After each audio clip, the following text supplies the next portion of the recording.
बिस्मिल्लाहिर्रहमानिर्रहीम। बहुत बहुत शुक्रिया आप सभी का। मैं आसिफ़ रशीद आपके साथ। बहुत सारे लोग बिलख़ुसूस जो किसान हैं जम्मू कश्मीर के अंदर, इस बात का इंतज़ार भी उनको रहता है कि जब कभी उनकी फ़सलों का नुकसान हो तो उसके बाद सरकार की जानिब से उनकी कोई मदद ज़रूर होनी चाहिए, क्योंकि वक्ती तौर जो होता है आफ़ात समावी कह लीजिए या कुदरती आफ़ात में बहुत नुकसान होता है। और बाज़ दफ़ा चूँकि जम्मू कश्मीर में क्लाइमेटिक कंडीशंस ऐसी हैं, जोग्राफ़ियाई एतबार से इलाका जो है वो काफ़ी सुर्खियों में भी रहता है।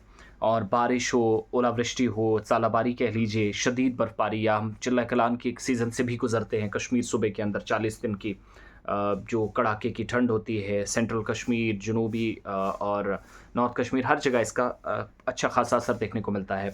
जबकि जम्मू के अंदर भी इसी तरीके से मानसून की बारिशों के दौरान काफ़ी ज़्यादा नुकसान होता है। लेकिन क्या नुकसान की भरपाई करने का कोई मुतबादिल सरकार के पास है? मुस्तकिल तौर पर सरकार की जानिब से प्लान्स तरतीब दिए जाते हैं, हिकमत अमली तरतीब दी जाती है, लेकिन क्या हिकमत अमली को इम्प्लीमेंट करने में सरकारी इदारे या जम्मू कश्मीर के अंदर हुकूमत माज़ी में या दौर हाज़िर में कामयाब हो सकी हैं या नहीं, एक बहुत बड़ा सवाल हमेशा से इंतज़ामी अफ़सरान के सामने रहा है। ताज़ा तरीन मैं कुछ आदाद-ओ-शुमार आपके सामने रखना चाह रहा हूँ। प्रधानमंत्री फ़सल बीमा योजना जो जम्मू कश्मीर के सिर्फ़ 4 अज़ला में किसान जितने भी हैं वो इस खबर को देखेंगे, सुनें, समझें, कैसे वो अप्लाई कर सकते हैं, कैसे वो फ़ायदा उठा सकते हैं मरकज़ी मुआवनत वाली स्कीम से।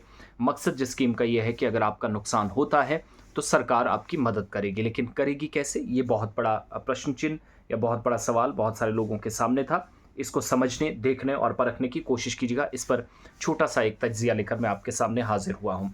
कुछ आदाद-ओ-शुमार भी हैं, क्योंकि मुझे अच्छा लगता है मैं रिसर्च करूँ, ढूँढूँ, तलाश करूँ, रिसर्च करने के बाद कुछ मवाद आपके सामने लेकर आऊँ, उसका मज़ा ही कुछ और होता है। बजाए इसके कि फ़ुज़ूल की बातें हवा में, चंद एक अधूरी बातें आपके सामने पेश करके मैं अपनी टीआरपी और पैसे कमाने के चक्कर में करूँ, वो बिल्कुल भी मेरा मकसद नहीं है। आप काम अच्छा करेंगे तो पैसा आएगा, नहीं करेंगे तो ये तो सच्चाई है। लेकिन टॉपिक पर आते हैं और वो है प्रधानमंत्री फ़सल बीमा योजना। मकई और धान जम्मू कश्मीर के अंदर, क्योंकि मेन जो सोर्स ऑफ इनकम है किसानों का जम्मू प्रोविंस के अंदर, जहाँ मकई है या मक्का जिसको आप कहते हैं, कुछ लोग मक्की कहते हैं, और धान बहुत सारे एरियाज़ जम्मू कश्मीर के अंदर दोनों प्रोविंसेस में है जहाँ पर धान की फसल होती है। लेकिन नुकसान हो, लोगों के पास कोई ऑप्शन नहीं बचता था कि ऐसे में क्या करें। तकरीबन 8.75 यानी तकरीबन 9,000 एकड़ ज़मीन है इंश्योरेंस के दायरे में इस वक्त जम्मू कश्मीर के अंदर आ चुकी है। 50,754 किसानों का पोर्टल पर रजिस्ट्रेशन हो चुका है। ये सरकारी पोर्टल है। पहले मैं कश्मीर सूबे के चंद आपके सामने बातें रखूं और उसके बाद जम्मू चलेंगे। ज़राअत का सेक्टर या एग्रीकल्चर का जो शोबा है, इसको महफूज बनाने के लिए यूटी में एक स्कीम शुरू की गई, प्रधानमंत्री फसल बीमा योजना। इस स्कीम के दायरे में अभी तक कश्मीर सूबे के 50,754 किसानों को लाया जा चुका है। मुल्क की 27 या 29 रियासतों और जो 9 ज़ेर इंतज़ाम इलाके हैं, इनमें प्रधानमंत्री फसल बीमा योजना साल 2016 में शुरू की गई थी, ताकि छोटे दर्जे के जो किसान हैं उनको फ़ायदा मिल सके। अगर किसी वक्त भी नुकसान होता है तो उस नुकसान की कम से कम वो भरपाई कर सकें। एक बात, जहाँ तक बात जम्मू कश्मीर की है, तो पहले सिर्फ 4 डिस्ट्रिक्ट, जिनमें जम्मू शामिल है, सांबा है, उधमपुर और अनंतनाग, कश्मीर का एक, जम्मू सूबे के 3 ज़िले जम्मू, सांबा, उधमपुर, जबकि कश्मीर में अनंतनाग, 4 ज़िलों में ये स्कीम नाफिज हुआ करती थी। लेकिन अब ये स्कीम जो है वो बढ़ा दी गई है पूरी यूटी के अंदर। और एग्रीकल्चर सेक्टर में साल 2022 में महकमे के मुताबिक जम्मू कश्मीर के अंदर जम्मू ज़िले में 26,301 किसानों की 13.76 हेक्टेयर अराज़ी को इंश्योरेंस के दायरे में लाया गया। ये ज़मीन का भी इंश्योरेंस वैसे होता है जैसे गाड़ी, खुदा न खास्ता कहीं पर हादसा हो जाए तो जब आप क्लेम करते हैं तो कुछ चीज़ें जो है वो कंपनी की तरफ से की जाती हैं जिनसे आपने गाड़ी ली होती है। तो वैसा ही मामला यहाँ पर भी आप समझ लीजिएगा आसान लफ्ज़ों में। लेकिन ये है कि अगर आपको नुकसान होता है, फसल आपकी बर्बाद हो जाती है, आपका वाहिद सोर्स ऑफ इनकम वही है, तो उसके बाद आपके पास ऑप्शंस क्या हैं? अगर कुछ नहीं बचता तो सरकार माली तौर पर आपकी मुआवनत करती है पैसा दे करके।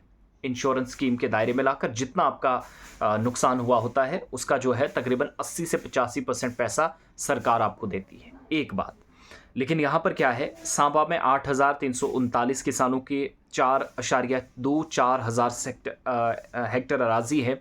उधमपुर में 8,705 किसान, तकरीबन 3,000 3.49 हेक्टेयर ज़मीन। इसी तरीके से अनंतनाग ज़िले में 1.23 हज़ार हेक्टेयर ज़मीन पर फैली फसल को इंश्योरेंस के दायरे में लाया गया है सरकार के आदादोशुमार के मुताबिक। फरवरी 2022-23 के महीने में इंतज़ामिया ने तमाम अज़ला में वज़ीर-ए-आज़म फ़सल बीमा योजना के नफाज का ऐलान किया। मैं बता रहा हूँ ना, पहले जम्मू, सांबा और उधमपुर के अंदर प्रधानमंत्री फ़सल बीमा योजना चला करती थी। कश्मीर के अनंतनाग ज़िले में थी, लेकिन इसी साल फरवरी में अनाउंसमेंट हुई कि अब इसे तौसी कर दी जाएगी, स्कीम की एक्सटेंड कर दिया जाएगा, इसको बढ़ा दिया जाएगा और ये तमाम 20 के 20 अज़ला में एक्सटेंड की गई। सरकारी तौर पर यह भी पता चला कि इस बीमा के लागू होने से किसानों को जो मौसमी बेरुखी का सामना है, नुकसान हो रहा है, उससे भरपूर अंदाज में भरपाई हो सकेगी जब इंश्योरेंस के दायरे में लाया जाएगा। लेफ्टिनेंट गवर्नर मनोज सिन्हा ने ऐलान करते हुए ये भी कहा था कि स्कीम कुदरती आफात या जो गैर मौसमी बारिशें हैं, अचानक से कभी बारिशें ज़्यादा, कभी कम, कभी उतार चढ़ाव मौसमी सूरत हाल में देखा जाता है, तो फसलों को जो नुकसान होता है उसका कम से कम जामे एक जो कवरेज है वो किसानों को मिल सके, वो उस नुकसान से भरपाई कर सकें, नुकसान की भरपाई कर सकें जो बेतरतीब मौसम में या कुदरती आफात में हुआ है। इस स्कीम के शुरू होने के बाद एग्रीकल्चर शोबे के साथ मुंसलिक किसानों को गर्मियों के मौसम में मकई और धान की फसल के इंश्योरेंस के लिए भी पोर्टल दस्तयाब रखा गया है।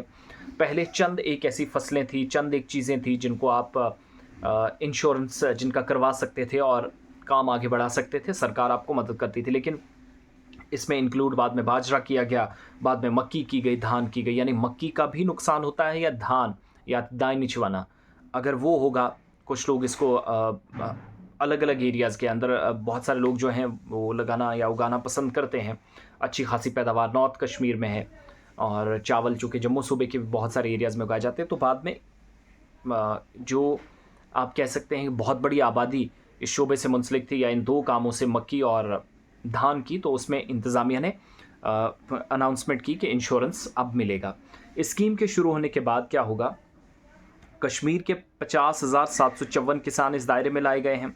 अनंतनाग में 6,546, बांडीपुरा में 2,456, बारामूला में 10,311, बडगाम में 9,020 यानी 9,020, गांदरबल में 2,192, कुलगाम में 2,972, कुपवारा में 11,410, पुलवामा में 3,408, शोपिया में 731, श्रीनगर में 1,708 किसान पोर्टल पर इस वक्त दर्ज हैं। 8.76 हेक्टेयर ज़मीन जिसको इंश्योरेंस के दायरे में लाया गया है कश्मीर में। इसी तरीके से जम्मू के अंदर आप देखेंगे, कश्मीर के मुकाबले में थोड़े से आदादोशुमार कम ज़रूर हैं, लेकिन अगर आप जम्मू के किसान हैं, कश्मीर सूबे की तरह जम्मू के अंदर भी आप इंश्योरेंस के दायरे में अपनी ज़मीन को ला सकते हैं, पर्टिकुलरली तब जब आपको नुकसान हुआ हो। अल्लाह करे नुकसान पहले हो ही ना, क्योंकि किसान की जो मेहनत होती है उस पर पूरा रंग वो पानी फिर जाता है, तो एक मुसीबत वो बनती है। फिर अगर हो जाता है बदकिस्मती से, तो उसके बावजूद भी एक पार्ट एडमिनिस्ट्रेटिव पार्ट पर एक कोशिश होती है कि for the welfare of the farmers of the concerned area, किसी भी डिस्ट्रिक्ट के अंदर, किसी भी यूटी के अंदर उनको इंश्योरेंस के दायरे में लाकर सरकार मुआवनत करती है। तो यहाँ पर भी वही एक सिलसिला है। तो जो लोग किसान हैं, पोर्टल पर नाम अपना दर्ज नहीं करा सके हैं, पोर्टल पर नाम दर्ज कराया गया, लेकिन किस सूरत में, शर्त यह है कि आपका नुकसान हुआ है फसलों का। 2-3 तरह के नुकसान है। अब एक मामला जो काफ़ी ज़ोर पकड़ रहा और कहा जा रहा है कि भाई साहब इसको भी ऐड कीजिएगा, दैट इज़ जंगली जानवर जो नुकसान पहुंचा रहे हैं, जिसमें पिग बहुत सारे एरियाज़ के अंदर हैं, रीछ मक्की की का बहुत ज़्यादा नुकसान कर रहा है। इसी तरीके से बाकी जिनमें लंगूर हैं, जिनमें बंदर हैं, वो फल फ्रूट काफ़ी ज़्यादा तबाह कर रहे हैं। तो कहा जा रहा है कि इस चीज़ को भी लाया जाए। अब वो लाया जाता है या नहीं वो एक अलग चीज़ है, लेकिन बेतरतीब मौसम से, ख़राब मौसम से, अचानक बारिशों से, शिद्दत की गर्मी से कोई भी फसल का नुकसान आपका हुआ है, मक्की का, धान का या बाकी कोई, तो इंश्योरेंस के दायरे में लाने के लिए पोर्टल पर रजिस्ट्रेशन करवाएं और फौरी तौर पर सरकार की जानिब से दी जाने वाली स्कीम का फ़ायदा आप उठा सकते हैं। ये वो स्कीम है जो पहले सिर्फ 4 ज़िलों में, जम्मू, सांबा, उधमपुर और अनंतनाग में हुआ करती थी। फरवरी 2023 के बाद तमाम अज़ला में हज़ारों एकड़ जो ज़मीन है, उस ज़मीन को इस दायरे में लाने की कोशिश की गई और स्कीम को तमाम 20 अज़ला में लागू कर दिया गया है।